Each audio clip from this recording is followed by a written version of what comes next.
Hello and welcome to the Tech SEO Podcast. This is the first recording of 2025 after a couple of months off whilst we all ate a lot of turkey, a lot of cheese and opened a lot of presents. My name is Dan Taylor and today I'm joined by another Dan. I'm joined by Dan Shure, who is the owner of Evolving SEO. Thank you for joining me, Dan. Yeah, thanks for having me. Happy to be here.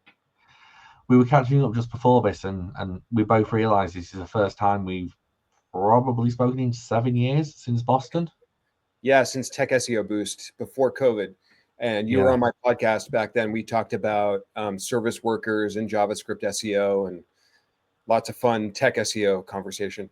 Yeah, the early days of Edge SEO, as I coined it, and Cloudflare workers went evolving, and that was a ship that caught sail quickly, and hopefully a lot of people work from it. But no, so today we're not going to be going too technical into things, but we are going to be looking at something quite prominent, especially with everything that's evolving in the SEO landscape right now. And really, it's the question of what does SEO success look like as we're seeing waves of websites lose rankings, lose indexing, and that's not just the affiliate spam and everything else. So Dan, floor open to you. What are your thoughts? Like, what does SEO success look like now?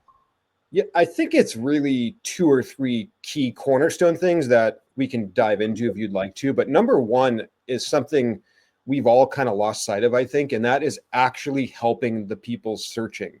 So I often reflect back to Will Reynolds, do real company stuff talk from MozCon like years ago. I don't know if you saw that, but that was a very pivotal moment in SEO. Because back then everyone was spamming and black hat and everything like that. But there were a few people, and Will Reynolds was one of them, that was actually talking about like helping people and quality content. Like the whole concept of quality content really wasn't talked about in the SEO space prior to 2011, 12-ish, right? And I think now we're having a second wave of that where like AI is coming to play. And it's like a multifaceted sort of situation because AI is impacting content creation. It's impacting how people are searching. It's impacting how people are working and really everything. And so I think we've all lost sight of the people that are using these tools to find information, because I am wondering, when I think about the world at large, yeah, in our little SEO tech bubble, lots of people are using ChatGPT and Perplexity and Claude. But outside of that, like I think of my family members, right? Or friends of mine, or just people out there in the everyday real world. How many of them even have used ChatGPT once, right? So I think we're in a little bit of a bubble, and there's so much, there's a lot of defensiveness among people because everyone's trying to protect their traffic and not lose rankings and not lose clicks from Google. And we've lost sight of, why don't we actually figure out how to help people that are finding Google a complete shit show right now, excuse my French, right? Or struggling to figure out how to use ChatGPT or how to find information in this new world that we're in. And I think there needs to be a lot more work among SEOs, business owners and marketers to, run surveys, to talk to their customers, to actually learn how are people using these tools. Do they like ChatGPT? Are they clicking? Do they do follow-up prompts? I ran a survey on LinkedIn asking, do people search little search engine like queries in ChatGPT? And to my surprise, a certain percentage of people use ChatGPT like Google in the sense they're just entering search queries. They're not entering full prompts. So I think we really have no understanding at all about how people are using these tools and finding information. So that's sort of one. I know I said I do surface, but I dove into that. I think it's good you dove into it. I mean, to your point about the bubble kind of element, I spoke at the International Search Summit in Barcelona last year, and on the panel I was asked a question about the adoption side, and we're all familiar with the adoption life cycle and Crossing the Chasm and all the rest, which is a great book if anyone's not read it and familiar with the concept. But I think we need to understand there's a difference between the mass market, like you said, and early adopters and tech enthusiasts. And we are very much in that bubble of early adopters and tech enthusiasts because we do adopt everything first. Like I mean, I probably still have a Mastodon account somewhere, which I don't think I've logged into. We all made Coinbase wallets, even though none of us probably did anything. And then there was the whole NFT thing, and we all had pictures of monkeys. And yeah, but to your point, no one outside that bubble's really engaging to that level. And like, yeah, Meta, and we can talk about TikTok and stuff because they've got high market penetrations, they've got high different elements, and how AI is going to come across there. But again, like, what all the advice coming out now feels like it's what the advice was 10 plus years ago. And like you said, Will Reynolds was a great purveyor of art. Jennifer Slag originally across like Sem Post. And I suppose I've not heard anything of Jennifer Slag for quite a while. I hope she's doing well and still doing good stuff. But I remember her first early articles talking about EAT when it only had one E back in, like, say, 10 years ago, before the rest of the industry was even taking note of EAT, kind of thing. And yeah, it feels like this is a big shift, but it's a good shift for the industry. Yeah, I do hope so. And I think, to put one more sort of bow on that first sort of category of SEO success, helping the consumer, it's really shifting our mindset to not just Google, but because Google really has had a monopoly for a long time. And I think we have SEOs that kind of benefited from that, because it was really just all about how do you rank in Google. That's kind of what SEO was. And that was also a shift, because prior to Google, it was like you had several search engines and places people were searching. And yeah, there's been kind of platform SEO all kind of beneath the surface for years, right? Amazon SEO, now TikTok SEO, YouTube SEO.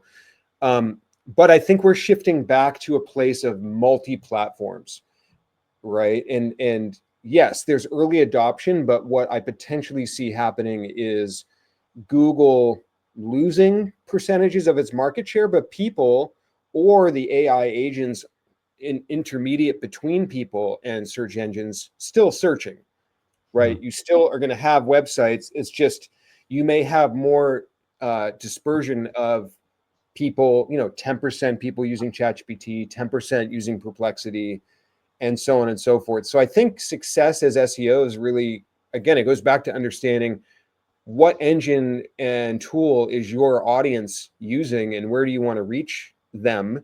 But it may be more have to about like, how do you measure that bucket, that overall bucket of traffic? To your point there about, I mean, obviously 25, how many years ago now? 25 years ago, we had Lycos, we had Jeeves, we had all the rest of it. And I know you mentioned, because obviously we're fortunate Google's got a monopoly, it's benefited us. Do you think if, and this is hypothetical world, if Bing had a more substantial market share, so if Bing had hit the 30-40%, we would have invested more as an industry? So right now you can go on and one of my favorite things is if you like Google a Bing SEO checklist or a Bing technical SEO checklist, there's just wishy-washy articles out there, and it's the usual generic blogs that are ranking for it. Whereas if we'd made that investment and we understood Bing a lot more, there's a question in here, I promise, and we had that broader understanding of different information retrieval systems, and it wasn't just so Google focused, as an industry we might not be as panicked by the sudden and quick emergence of new players now. Yeah, I agree. I think so. I think, not having a monopoly is always a good thing. And for the world at large, right? As SEOs, like I said, we really benefited from that, because it was all about just follow Google, listen to John Mueller, right? Like, go into Search Console. One interesting thing that point made me thought of too is so many people are getting hyped up and jumping on this bandwagon of AI and wanting to show up in the LLMs and everything like that. But you still go into analytics, and Bing's traffic is still 10 times the amount of ChatGPT traffic. And I understand there's probably a visibility element to showing in ChatGPT, and you're not getting the click, you're just getting the impression.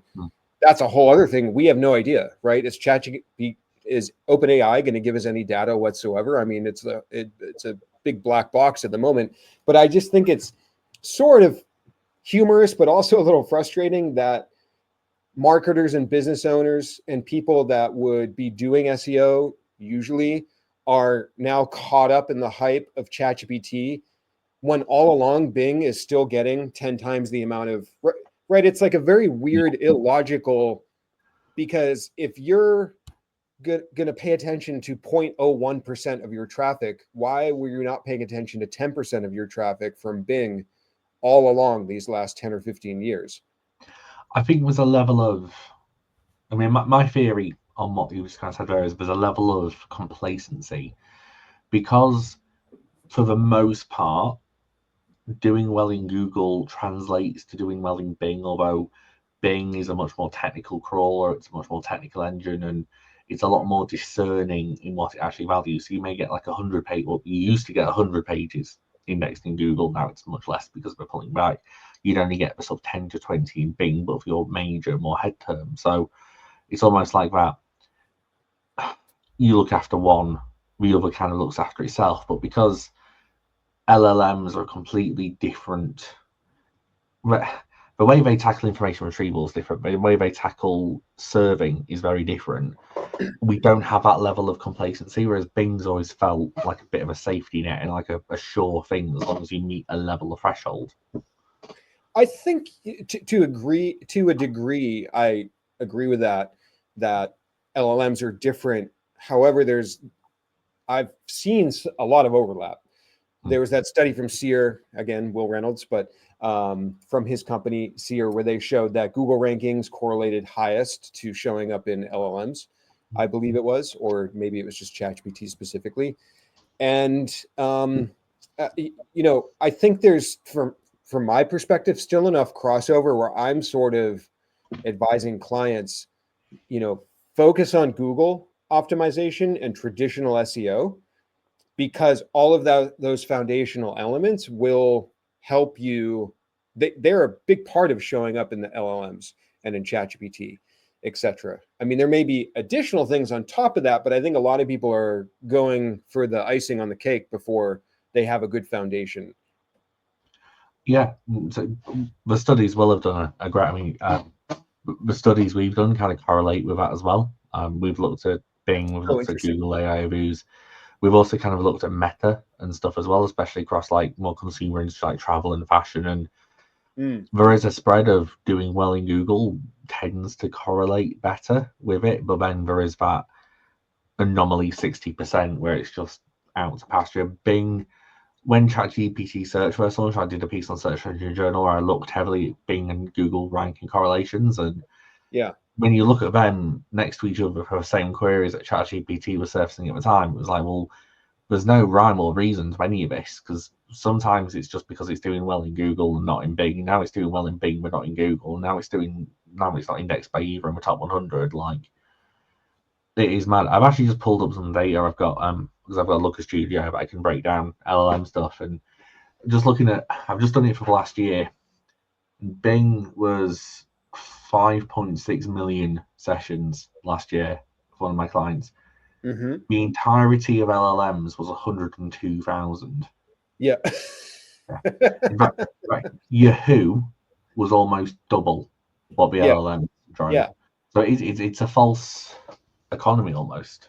I posted something last year where a client of mine sells a very high priced item, and they made 2 sales on AOL from AOL search that resulted in 6 figures of revenue or something. And I'm like, are we going to do AOL SEO now? So I think that's very interesting data that you brought up. But I think that segues nicely into sort of a second cornerstone to answer what is SEO success. And I think SEO success should and always has been business success. Mm-hmm. And I think the challenge now is, again, that used to just be show up in Google because you'd get a click if you ranked high enough, and then you'd either get awareness, top of funnel traffic, mid funnel traffic, or low funnel converting traffic. But at the end of the day, you knew like just traffic and visibility in Google would lead to business success, most likely. And I think now the challenge is obviously that ecosystem changing. And so I think SEO success really, again, it made us lazy because it was sort of like just get traffic and you'll be good. You can attribute that to revenue. And I think now we need to be a lot more segmented and careful to know, how this plays out for different types of businesses and industries. So for example, there's certain industries that have like really taken a hit probably from the rise of AI and LLMs and everything like that. And there's certain industries, probably more consumer, like B2C, that type of space, that has not taken as much of a hit. So it's really important to know, again, going back to knowing where the customer is searching. And I also think we have to do a better job at knowing the end business goal of the client or the site that we're working with. I work with one client and all they care about is rankings. And then I work with another client and he's happy if we're just publishing content every week. And then I work with another client and they want traffic, right? And so a lot of people you're dealing with like the weird, unpredictable emotions and irrationality of humans. And I find that can really differ based upon the leadership or the culture or like whatever the driving factor is. If you're working with a publicly traded company, now you're focused on the stock market and quarterly revenue. So there's a lot of things at play there, but I think again that goes back to we need to do more work now as SEOs to figure out and do a better job at aligning our SEO KPIs, metrics, goals, etc., with business results. And that creates a bigger challenge, but I think that's really what's needed right now. I wholly agree. I think I think at some stage most SEOs were marketers, and then we fell down the rabbit hole of being SEOs, and this is kind of bringing us back out the hole to being marketers again, essentially, but with an organic focus. I was at an event. I was at Aleda Solis's SEO FOMO in London last night, Okay. and Gary Ilias deigned us with his presence. So even though he was on vacation, he chose to spend some of his vacation in a room in London with 60 SEOs all staring at him. And he even said, with his Gary hat on, as he said, and not his Google hat, disclaimer, rankings are not a focus anymore. They should be. It should be conversions. And I think over the last 10, 15 years, like you said, we've commoditized rankings, we've commoditized traffic as being the deliverable. But in reality, rankings haven't been 10 linear blue links for about 10 years, but we still have rank tracking tools which predominantly report on 1 to 10, and 1 could be 1 pixel, it could be 1,000 pixels, it could not even be a fair SERP anymore because of X, Y, Z that appears there, but we still cling on to that kind of metric. And to a point, we've almost educated clients as to that is what an SEO success is. And as well as there being a re-education piece amongst the industry, we also have the uphill struggle of re-education piece amongst clients, because I spoke to someone earlier this week, and they were, I looked in third-party tools, but it looks like they were hit by the August core update quite substantially. And when they described their SEO program, they just described it as, I feel like we're turning up to a soccer match in the 94th minute, like the game's over, we've missed all the excitement. It's like, well, if you look at it from the lens of 2011, then it's not even the 94th minute. The stadium's emptied out and you've missed it by a week. If you want to look at it from an angle now, there's new opportunities, and it's going to be adaptation and realignment with the business goals, because more traffic doesn't always necessarily mean more sale, more profit. It's a different ecosystem now than it ever has been before. Yeah, absolutely. And I wanted to address the idea of zero click, because I think there's a spirit and sentiment behind that I do like and agree with, which is sort of, it gets at this, like, try to understand the consumer and the person that's consuming content in all these platforms and in Google. But I think it falls short to still make it a goal to earn traffic when you could earn traffic. I think it has, the way I have seen a lot of people react to the concept of zero click is they're almost like kind of given up on the idea of traffic. And I also think it fails to segment, because part of the idea behind zero click, coined by the folks at SparkToro, was that platforms are trying to keep people in the platform now.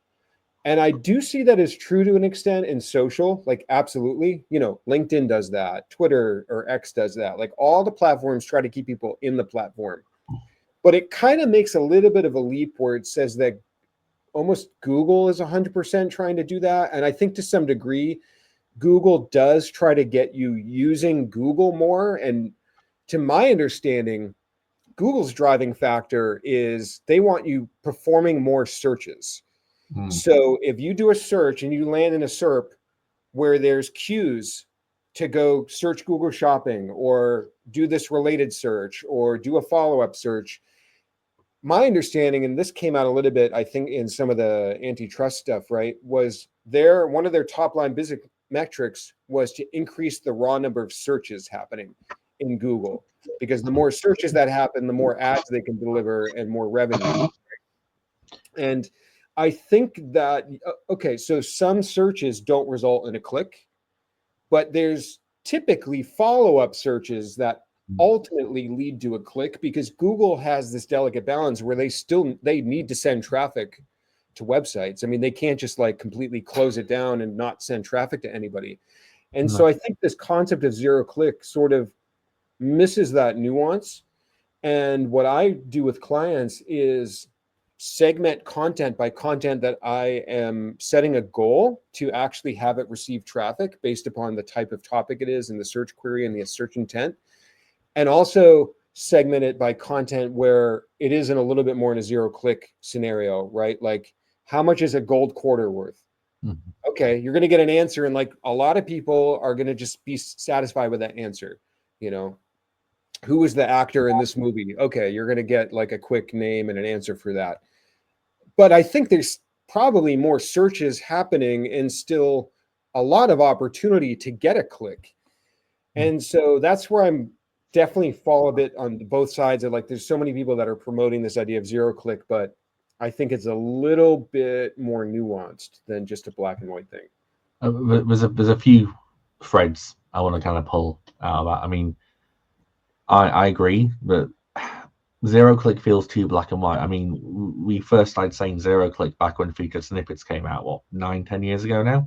Yeah. And well, the whole, they're going to take 60% of search traffic, all the rest of it. Okay, they took some, but we normalized very quickly and then started trying to target to appear in them.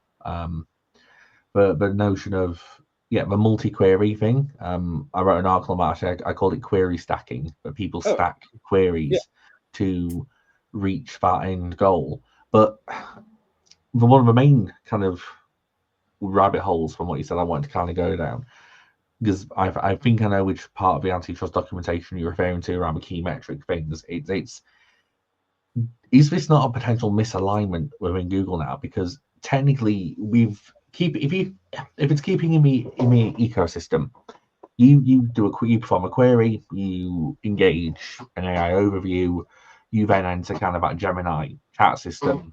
You're then talking to Gemini. You're not then repeating queries, and so this is where I've got two schools of thoughts on it. One is, well, if you're keeping people in the AI overview, are you classing or are you counting AI overview interactions as those queries? Because I remember back in 2023, they showed paid products in the AI overviews appearing. So if that contributes, that makes sense. But in my head also, and I think I'm going back to, like, I think it was Paul Haar 2016 SMX Munich when he did the. I love that talk. That is a phenomenal talk. In my head, if somebody's going to a SERP, performing a query, and then having to perform more queries, that's almost like a negative user experience, where they're having to perform multiple queries to get to where they want to go unless they're stacking. So it kind of feels like there's mixed forces here at play. And we've all seen, and I'm sure you've read the articles as well of how Google's now got a heavily paid focused leadership team and how things are going in different ways. And the ecosystem just feels a bit, so Gary Ilios last night said that, I will add the disclaimer, this was with his Gary hat on, not his Google hat, as he said that, because I'm sure he very much still wants to be employed. But Google were playing around with like image generation 2014, 2015. They've had internal ML for 7-8 years. they kind of had their hand forced by OpenAI coming to market and everyone else coming to market. They had to move something, and it wasn't a smooth launch. It was bumbling. It was conflated. It was, I mean, okay, you could style it out, but they did it on the big I/O in May last year, and it was all fancy and all the rest of it. But it wasn't a finished product, and it hasn't been. And I think that's caused more confusion. Yeah, it's a mess. And no, I was not counting the AI overview area as a subsequent search. But yeah, I think you were referring to the antitrust stuff. To my understanding, I believe it was something where somebody basically told them you need to increase how many searches are happening in Google. And so it is a bad user experience, but I think that's what we've all experienced as users of Google and as SEO practitioners over the last few years is a degradation of the quality of Google. It's lots of stuff going on the SERP. It's like bad results. Just yesterday, I shared a result. You could probably tell I have a client in the precious metal space. I did a search for how do you sell coins? And Google was ranking a website plugin company that had written a blog article about how to sell coins. Now, granted, part of their plugin plugs into WooCommerce. So there's a little bit of like selling things, right? But usually coins and precious metals is like very tightly reserved for numismatic websites, for, you know, precious metals experts, etc. And so that's the type of thing. And that's like a kind of a medium level, low quality result. I mean, we've seen way worse qualities of the results and also the UX of the SERP. And I think, you know, that's just off of, yeah, there is a conundrum and there's like a mixed conflicting goal between the ads team and then the search quality team. And I think we've probably seen compromises being made over the last handful of years there. So I don't think it's a good experience to make people subsequently search, but I think if it's the reality of what's happening, it means that zero click is not the full picture, right? It's like some searches are zero click, but if then there's just more searches, there's still the potential for traffic. And to circle all the way back to my original point with that is if we're helping clients and if we're trying to help the end consumer, sometimes the goal should still be traffic. If we think we can get traffic and then that piece of content will actually help that person searching. How much value then would you place on, say, being so I'm going to take a metric from Amazon here, brand touch point, so new to brand touch point, an NTB. How much value would you place on working to be in the LLM, just even if you're not going to get the click, but just so you're seen, your logo seen, so there's at least a brand interaction? I mean, I think a little bit of value. My struggle with that is like, okay, how do you decide which prompts or queries to judge that success on? How many? And like, where does that end, right? Like, is it just your core kind of like product driven bottom funnel keywords? I mean, if you're, you know, a giant e-commerce site or a real estate listing site, like are you going to judge your success off of like 10 queries or, you know, and I know there's some tools maybe that have come about where you could do that a little bit more at scale, but I think it's like, to me, I have less confidence in that than I do a rank tracker. For example, somebody just shared, I won't share the name because there were little quirks in it, but somebody shared they had like a AI overview, like health checker sort of tool. And I ran a query through for a client that I have, and it said they weren't showing up at all. And then I searched my ChatGPT and they were showing up in the result, same exact query and everything. So it seemed to be a little like, how can you guarantee any consistency of the result at all? And like, it just feels like a very like inconsistent thing to try to measure. And I'd be like, if you have ideas or ways to accurately, reliably measure that in a way that's meaningful. Yeah. Okay. I don't think at the moment, just because, well, I mean, 10 years ago, somebody asked me, they had a Wikipedia page, they didn't like stuff on it, everything else, and they actually generally said, well, how many people are even looking at this? And like, I'm sure you know, but you can actually see individual analytics for Wikipedia pages on Wikipedia because there is an analytics section. It's very basic, but by heck, there's a lot of data. The way I'm trying to approach this with clients at the moment is, well, yeah, I can see you're getting, I don't know, 75,000 sessions from Perplexity. We can see when it's coming, we can see the countries it's coming from, and we can see the pages it is landing on. Yep. Now, that must mean there is some relevance to those pages to the queries being typed. So we don't necessarily need to know the query. So then it's a case of, well, if they're searching for this query, which audience segment, which ICP does that necessarily align with? What are the core messages of that page? And even asking AI or Perplexity, like, what do you think the core messages of this page are? What do you think the main content is? Helps them give you an idea, well, at least for some steer here as to why this is happening. Yeah. And then you have to ask the question of, do I want more of it to happen? Right. Because we don't have a GPT search console. We don't have that query level data, and I don't think we ever will because of the amount of custom GPTs people are building, the amount of lockdown, the amount of privacy that's happening there. I think the minute you start opening up a public library of, I think at most we might get something a little like TikTok trends, which like, have you seen the TikTok business insights kind of keyword stuff? It's as useful as it is not useful. Yeah. I think we might get somewhere like that. Yeah. And we've already seen on GPT search, it's pulling through Bing's trending search data and stuff like that. So I think it then goes back to the point of, well, if you know the traffic's coming, where it's coming from, and what value it's bringing, you don't need to know the full picture to kind of work it. I mean, farmers 800 years ago weren't measuring the humidity of the water in wheat, knowing, oh, it's definitely between 0.6 and 1.1 to harvest it. It was gut, it was learning, and there's going to be mistakes. There'll be things that don't work. There's going to be bad yield, but there's also going to be positive yield on the same side of it. Yeah. I mean, one example, as I looked at like a handful of analytics for landing pages from ChatGPT and Perplexity, and I saw tons of statistics content.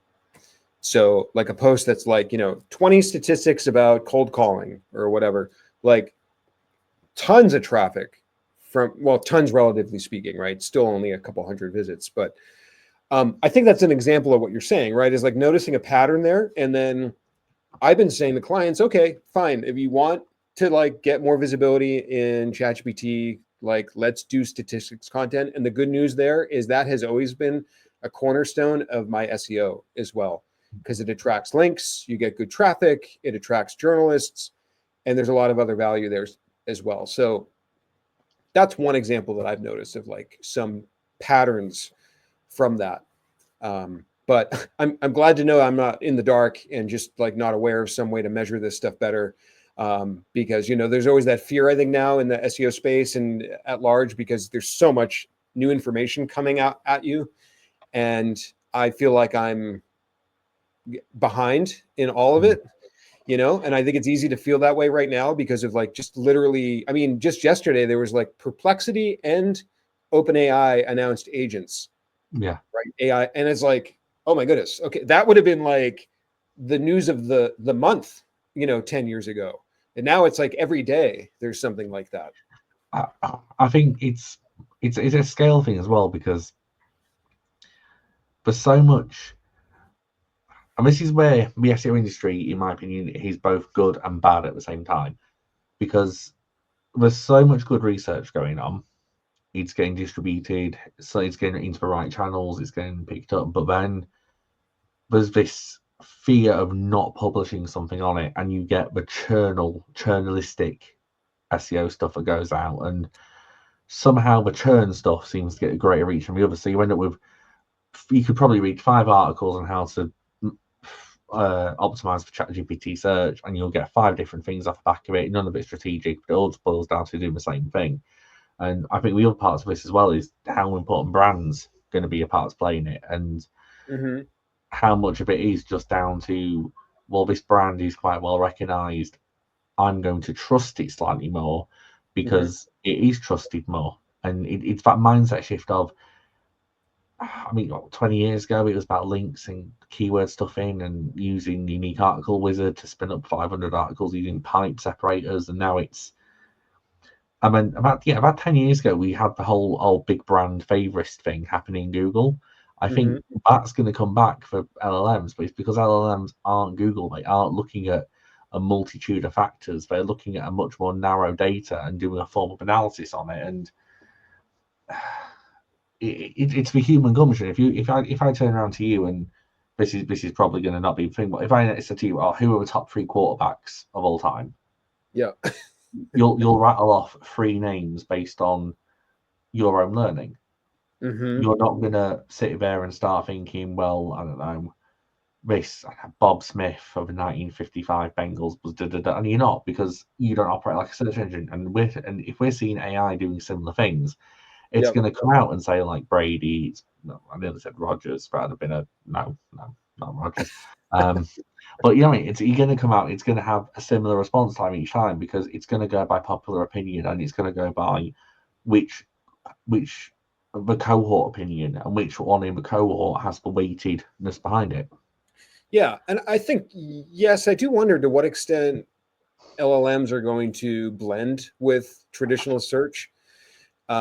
You know, I think a lot of people, by the way, were a little confused about ChatGPT using Bing, because initially there was this middle time period when you would ask ChatGPT something and it would say searching Bing, and it would see the query it would generate, and then it would actually go off and do those searches.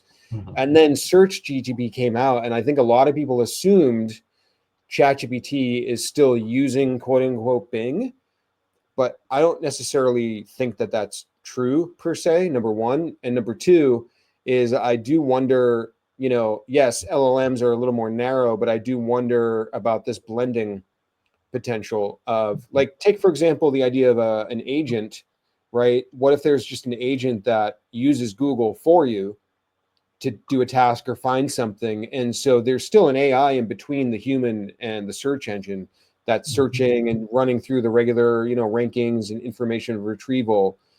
But the AI is a layer on top of that. So it is interesting to wonder where all that's headed. So we pulled some data, and I've literally just pulled up on our Basecamp just so I can 100% attest to this, which we're going to be publishing. I'm not going to actually put a timeline on this because I want to say in the next 2 weeks, but but essentially with ChatGPT now, because we've just basically pulled out a lot of travel queries, it's now showing source bubbles above imagery in there as well, like in a very nice, clear way. It's generating its own interactive 3D maps of like the world to kind of show things around. But then interestingly, when we were looking at, this was like tour operator queries, it pulled through almost like, here's the top 10 results, but there were Google map links. Yeah. So ChatGPT was starting to reference that as well as the Bing stuff, everything else. So he's starting to do that blending element. It's just a different way of how that's going to go around. And I mean, if we want to talk about ecosystem and blending element, and I didn't get to ask Gary Illish about this last night, but one of the Google products which, if it comes to fruition, scares me a little bit is Learnabout. Interesting. What's Learnabout? I don't think I know about that one. So it's in labs at the moment, and it's more of a. If I was in high school right now and I had to write a paper on something, Learnabout would be the absolute best thing in the world. Yeah. Because it's I tried so hard to make it trigger commercial results, but it is literally like a happy learning companion for researching any topic. Oh wow. And you can ask it to simplify stuff. You can ask it to go like oh, don't talk dumb to me, talk smarter. You can it's got interactivity into it. So like it'll after you've done a bit of reading, there'll be a new call out section with like, oh, what a question, and then a click to reveal. It'll have related topic. It's like it's like a research killer, and anyone doing like I've had it do everything from dinosaurs to I've tried to have it explain quantum physics to me. I mean, okay, it has limits, it couldn't do that, but it still puts up a fight, and it can explain anything on the internet. And Oh, wow. if you imagine you're doing research or you're going after that education market, for example, Yeah. that's potentially a Wikipedia killer, because you don't ever need to go to Wikipedia again, because you've got a much more interactive and almost like a digital haptic feedback from it. It's really after this call, go on your Google Labs account and you should be able to get access to it Okay. on USIP. It's really interesting. Yeah, that is interesting. Yeah, and it brings about one final point I make. I know we've been running a while, and it's been a wonderful conversation. And I think this is a one little thing that I shared on LinkedIn, and it generated a lot of conversation and visibility. But it's this question around what happens when nobody needs to visit a website anymore, and there's no incentive to maintain and create content. What are the LLMs going to train on, or how does the whole house of cards sort of fall apart? Because I think you wouldn't have ChatGPT without Google at all, incentivizing websites for years and years and years to create content and try to rank and be up to date on everything and publish about the new trends. And, like that's all the stuff. A lot of what ChatGPT trained on was the content that was created because of the incentives that Google has given.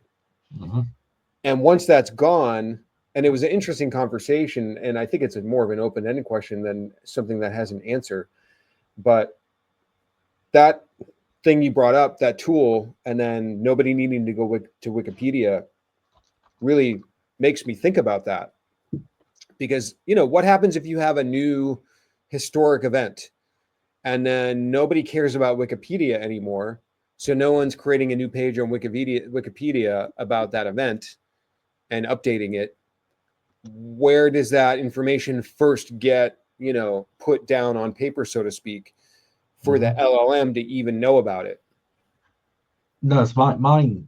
Being honest, my initial thought on that is we're probably going to start. I mean, it's something like X, where publishers no longer want to invest in writing long form articles. They no longer see the benefit in trying to drive traffic from an AdSense perspective. But if Musk or someone creates a platform like X efficiently, is able to monetize it, you can then almost microblog news stories out. It's more feed, it's drip fed content. Then the likes of Grok can learn off that content. And it kind of goes from that kind of large ecosystems, like everything today in all the books, newspapers, online publications, that's kind of been the bedrock. Now it's just like an update cycle. And if you've got enough people, because I mean, even like with X's trending algorithms and stuff like that, you've got enough people so we can understand cohort, it can understand sentiment, it can understand it can fact check, it can do all that already. It kind of just becomes a self-sustained ecosystem, but then that does become vulnerable, I guess, which is not good for anyone.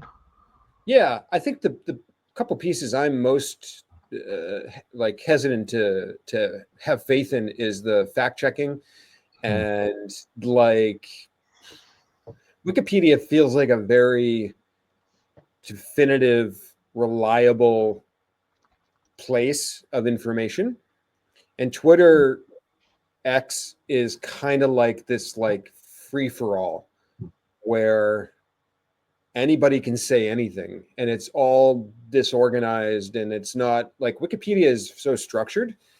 And even just how it presents a page, it organizes everything. Like you go to a page about a person, it's like early life and then early career, and right. And I see the opposite of that on Twitter, right? It's just like a big kind of open platform. Well, I think we'll still things like there's two things to build on that. I do appreciate we're running quite high on time, but I think there'll always be a place for Wikipedia style sites, because Wikipedia in essence is it's a labor of love more than it is a company to make profit. Yeah, okay, we do the donation drive stuff, but that is like the heart repository of information on the internet. It's got an army of people who uphold it to the highest standards. Whereas like X and etc. is going to be a real time thing. One thing which I think you will find interesting there, like I know you said like about faith in the fact checkers. I didn't actually realize how early this is. Well, recently I should say this happened. But I was listening to the Joe Rogan, Mark Zuckerberg podcast, and it was brought up on there, but literally at the start of this year, Facebook and Meta removed all their independent fact checkers and brought in the X-style community notes. And I remember on Rogan's podcast, Zuckerberg was saying it was a more concise movement towards free speech and like community self-policing, but I still think it's got a very strong weakness that it's still vulnerable from mass conversation change, because if it's running on common opinion, it doesn't take a lot to flood a system with an alternate view. Yeah, it's really tricky. I mean, the whole fact-checking thing is very, very hard. Yeah, I think it would be interesting space to watch how that, and how a platform like X or places where people talk as a community can help power the LLMs. But I think it'd be we have very interesting times ahead. That's for sure. No, definitely. So to kind of bring this back full circle, but in a kind of summary, success for 2025 in SEO moving forwards, aligning better with business goals and not the older SEO goals. Mm-hmm. So I've remembered your second point. The first point is it's really helping the people searching. So whatever that means to you and however you measure that, whether it be through surveys, through polls on the website, through, people leaving comments, really coming back to the core of what it means to be an SEO, which is like, we have this big opportunity to help people searching. I'll never forget, I was in my basement cleaning it, and I'm like, I got all these old tires. What am I going to do with these? And I Google what to do with old tires. A post popped up from a client that I had them write about what to do with old tires. And I click on it and I'm like, this is actually helpful. And I actually used some of the tips that were in that post. And I think we all experience that sometimes. So yes, it's not to blab on for another 10 minutes, but that was the other point, which is however you can measure success of actually helping the people using these search tools. Definitely. Well, on that note, on that summary, Dan, it's been an absolute pleasure to have you on the podcast. Likewise. It's taken me 7 years, but I finally reciprocated from being on Evolving SEO. And also thank you to everyone for listening on their chosen podcast app or watching on YouTube. If you've enjoyed this episode, please do subscribe or follow, depending on which platform you're on. If you're on YouTube, please do drop a like on the video. It helps out a lot with the YouTube algorithm. And thank you very much for listening. Until next time, take care. Thank you.